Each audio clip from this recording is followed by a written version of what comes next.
Hello दोस्तों, मैं अनुज आपका लाइट एजुकेशन में स्वागत करता हूं।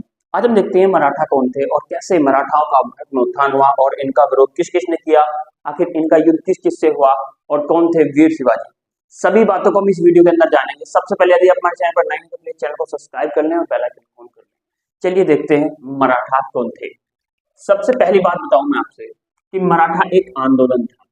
मराठा एक आंदोलन था। एक आंदोलन, कैसा आंदोलन? एक पिछड़ा आंदोलन।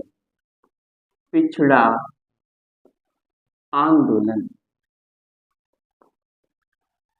ठीक है। इन आंदोलन को कुछ संतों ने चलाया। उन संतों का मैं आपके सामने नाम रखूंगा, कई बार पेपर में पूछा गया है। जैसे मैं एक ट्रिक लिखूंगा,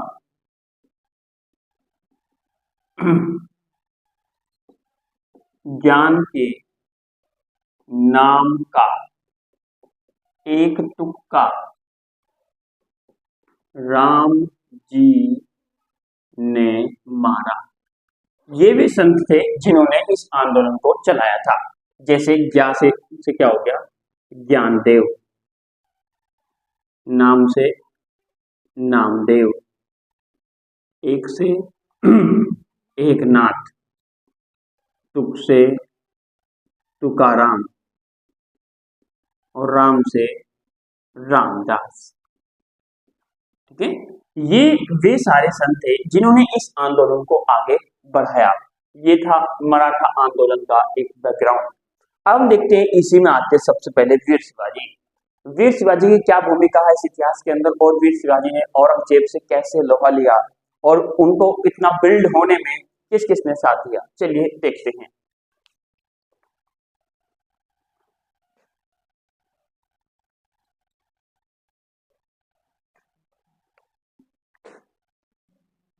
शिवाजी महाराज,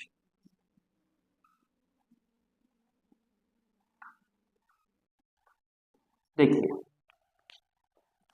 शिवाजी महाराज, इनका जन्म की मैं बात करूं, इनका जो जन्म हुआ वो हुआ था शिवनेर के किले में।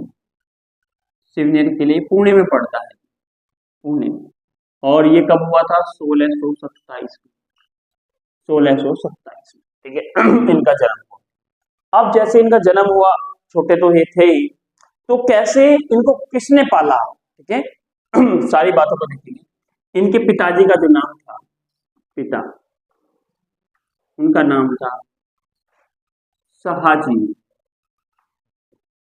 भोसले। इनकी माता का नाम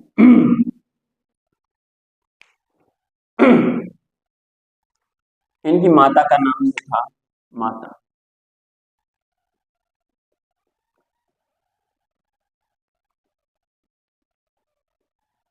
जीजाबाई, ठीक है। अब इनको पाला किसने, यानी इनके पूछा जा सकता है अंगरक्षक। इनके अंगरक्षक कौन थे? दादा कोंडदेव, ठीक है, कोंडदेव। अभी पूछ सकता है इनके गुरु का नाम क्या है?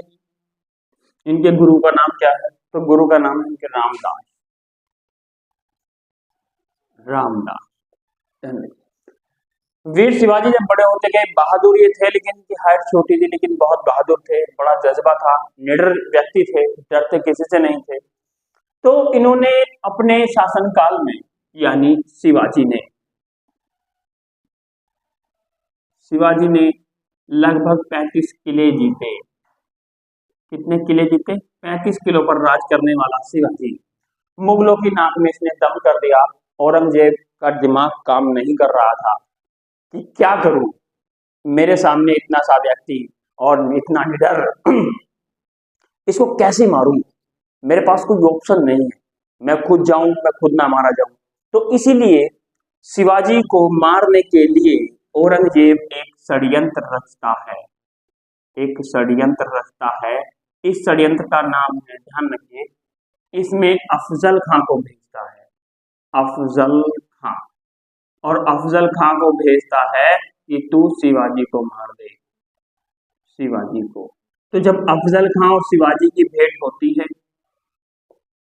अफजल खां और शिवाजी की भेंट होती है, तो जैसे ही शिवाजी अफजल खां के गले लगता है तो अफजल खां अपना हथियार निकालता है। जैसे ही वो निकालता है तो शिवाजी की नजर पड़ जाती है, और जैसे ही अपना उसने हथियार निकाला ही नहीं तो शिवाजी ने अफजल खां को अपने बगनक नामक हथियार से मौत के घाट उतार दिया, यानी गोशों का इंतजाम कर दिया। ठीक है, एक शायरी सुनाता हूँ। बहुत कुछ जान के जाना है तुमको, बड़ी मुश्किल से पहचाना है तुमको, और जो तुम समझते हो वो गलत है, एक दिन ये भी समझाना है तुमको। चलिए फिलहाल आप ये समझिए, अफजल खां, ठीक है, किसने मारा? शिवाजी ने। और पूछा जाएगा कि अफजल खां को शिवाजी ने किस हथियार से मारा? तो बगनक, बगनक नामक हथियार से अफजल खां के शिवाजी ने मृत्यु कर दी। बगनक होता है, हाथ में एक पंजा होता है, उसमें वो जो हथियार होता है, पंजा जो होता है, उसको उसके शरीर को पीछे से फाड़ दिया। ठीक है, अब यहाँ पर औरंगजेब बिल्कुल परेशान, औरंगजेब परेशान। औरंगजेब को पता लगा कि अफजल खां मारे गए, अफजल खां मारे गए। जब औरंगजेब को ये बात पता लगी तो औरंगजेब से एक सेनापति ने कहा कि सर तुम काहे को टेंशन ले रहे हो, नु बताइए क्या करना है। नु लोहे को लोहा काटता है, नु फिर भी अब देखिए, लोहे को लोहा काटेगा। भैया जय सिंह कौन? हिंदू। शिवाजी कौन? ये भी हिंदू। तो इन्होंने कहा आप अपने इस मायुंदे को भेजिए इसके पास, दोनों हिंदू हैं, मान जाएंगे बातें।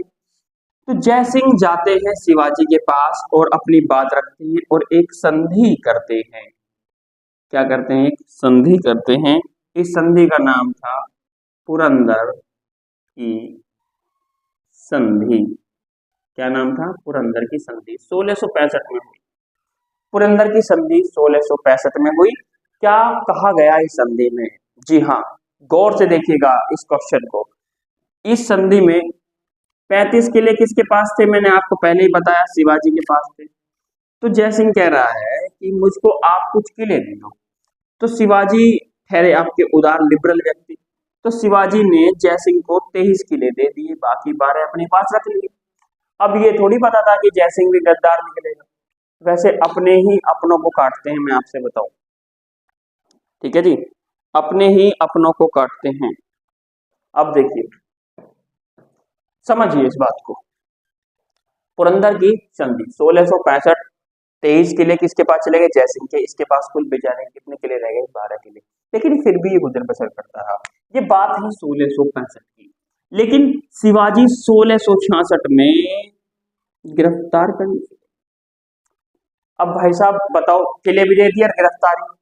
अब जय सिंह से कह रहे भाई क्या करवा दे तू? जी कुछ नहीं, अब दाल रोटी खाते रहो तुम। तो गिरफ्तारी हुई, तो किसी भी हालत को देखते हुए या किसी कारणवश ये वहां से छूट गए। ठीक है, औरंगजेब की गिरफ्त से छूट गए, और जब छूटे तो 1674 में इनका राज्याभिषेक हुआ,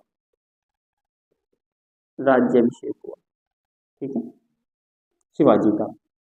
अब ध्यान रखिए, कितना अच्छा काम किया था, लेकिन फिर भी गिरफ्तारी, इसलिए ज्यादा अच्छा बनने की कोशिश मत कीजिए, लोग आपको बोलेंगे और पीछे आएंगे। जैसे आप ऐसे रहिएगा, कोई दिक्कत नहीं, आपको कोई क्या बोल रहा है, ठीक है, उस पे बातों का बिल्कुल भी आप ध्यान नहीं देंगे, रिप्लाई नहीं देंगे। स्टूपिड लोग होते हैं, इनकी बातों का रिप्लाई नहीं देते।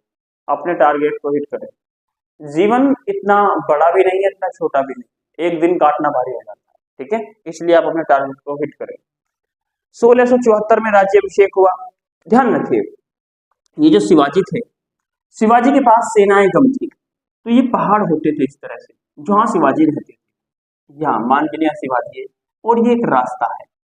औरंगजेब की जो सेना है वो इधर से गुजर रही है, तो सेना गुजर रही है, तो इनके पास क्या है, सैनिक कम होते थे शिवाजी के, तो शिवाजी छुप कर वार करते थे। छुप कर वार, जैसे यहाँ पत्थर मारना, इस तरह से छुप कर वार करते थे शिवाजी। इसलिए औरंगजेब शिवाजी को पहाड़ी चूहा कहता है। कई बार क्वेश्चन आया पूछेगा शिवाजी को पहाड़ी चूहा किसने कहा? तो औरंगजेब ने कहा। ठीक है, पहाड़ी चूहा, पहाड़ी चूहा किसने कहा? औरंगजेब ने। ठीक है जी, पहाड़ी चुनाव। अभी पूछेंगे आपसे एग्जामिनर, बताइए गोरिल्ला पद्धति किसने आगे जारी रखी या किसने अपनाई? तो गोरिल्लावाद पद्धति भी इसी ने अपनाई, यानी शिवाजी ने अपनाई। गोरिल्ला पद्धति का मतलब होता है कम सैनिकों के साथ आप छुपकर वार कर सकते हैं। ठीक है, निडर होकर नहीं, डर के नहीं, वार करना है, अलर्ट देके चाहे बुला के वार करना है, लेकिन गोरिल्ला पद्धति को कही जाती है। ठीक है, तो पहाड़ी चुनाव औरंगजेब कहता है, ठीक है, शिवाजी को। अब देखते हैं आगे की कहानी और कैसे आगे चलते रहे।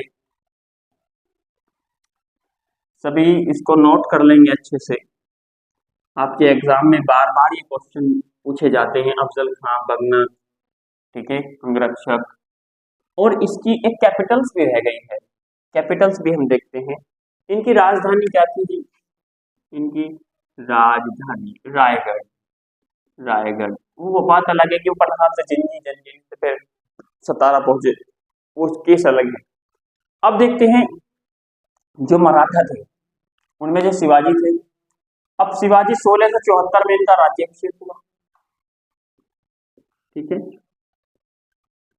राज्याभिषेक, और 1680 में इनकी मृत्यु हो गई। अब इनके बाद क्या ये जो वीर शिवाजी थे, आगे की पीढ़ी समाप्त हो गई या इनके बाद भी कोई और बचा, उन्होंने शासन किया, या क्या रहा? इसके आगे का ब्लैंक नहीं होना है, ध्यान रखिए।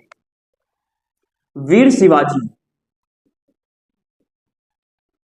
शिवाजी का एक बड़ा बेटा था, बड़ा बेटा, और एक था छोटा बेटा। आप इस कहानी को बहुत गौर से देखिएगा, पेपर में पूछा जाएगा आपसे। बड़ा बेटे का नाम था शंभूजी। क्या नाम था जी? शंभूजी। छोटे बेटे का नाम था राजा राम। शंभूजी की पत्नी का नाम था येसुबाई। येसुबाई, ठीक है, और येसुबाई का जो पुत्र था वो था साहू। राजा राम की पत्नी थी ताराबाई, और ताराबाई का लड़का था शिवाजी सेकंड।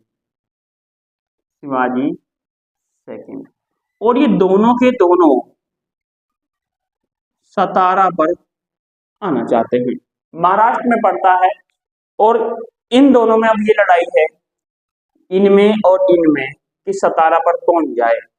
आपको मालूम है शंभू जी तो चले गए थे, एक आंदोलन में मर गए थे, तो येसुबाई का पुत्र साहू चाहता था कि मैं सतारा पर बैठूं। ताराबाई चाहती थी मेरा लड़का सतारा पर बैठे। लेकिन ये दोनों किसकी गिरफ्त में थे? औरंगजेब की गिरफ्त में थे।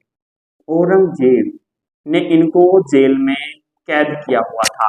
यहाँ पर है साहू। अब बड़ा परेशान था ताराबाई से औरंगजेब।